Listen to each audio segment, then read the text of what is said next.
રાજ્યમાં 3 દિવસ વરસાદની આગાહી કરવામાં આવી છે। હવામાન નિષ્ણાત અંબાલાલ પટેલે આગાહી કરી 6 થી 8 ઓક્ટોબર સુધી વરસાદની આગાહી કરવામાં આવી છે। શક્તિ વાવાઝોડું ઓમાનથી ગુજરાત તરફ આવી શકે છે।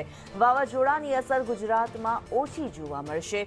સૌરાષ્ટ્ર તરફ આવતા વાવાઝોડાની ગતિ મંદ પડી શકે છે। સૌરાષ્ટ્રના દરિયા કિનારે 40 કિલોમીટર પ્રતિ કલાકની ઝડપે પવન ફૂંકાઈ શકે છે।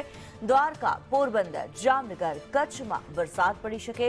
રાજકોટ, મોરબી, સુરેન્દ્રનગરમાં પણ વરસાદ પડી શકે છે। બનાસકાંઠા, મહેસાણા, પાટણમાં વરસાદ પડી શકે। અમદાવાદ, ગાંધીનગરમાં મધ્યમ વરસાદની આગાહી કરવામાં આવી છે। 18 થી 30 ઓક્ટોબર દરમિયાન લો પ્રેશર બની શકે છે। દિવાળીના દિવસે વાદળછાયા વાતાવરણ સાથે પવન ફૂંકાશે। બેસતા વર્ષના દિવસે વાદળછાયું વાતાવરણ રહી શકે। નવેમ્બરની શરૂઆતમાં ગુજરાતમાં માવઠું થઈ શકે। હવે વાવાઝોડાની સ્થિતિ લગભગ 7 તારીખ સુધીમાં દરિયા કિનારાના ભાગોમાં રહેવાની શક્યતા રહેશે। દરિયો થોડો રફ રહેશે અને છેક પાકિસ્તાનના ભાગમાંથી લઈને લગભગ પશ્ચિમ સૌરાષ્ટ્રના ભાગમાં અને મુંબઈના ભાગ સુધી દરિયો છે એ જરા રફ રહેવાની શક્યતા રહેશે।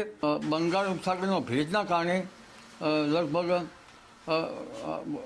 6મી, 7મી અને 8મી તારીખ સુધીમાં રાજ્યના ભિન્ન ભાગોમાં વરસાદ થવાની શક્યતા રહેશે।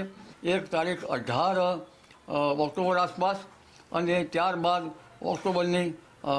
ઓક્ટોબરના અંતમાં અને નવેમ્બરની શરૂઆતમાં બંગાળ ઉપસાગર ફરી સક્રિય થશે અને જેના કારણે દિવાળી આસપાસ ગુજરાતનું હવામાન પલટાઈ શકે છે।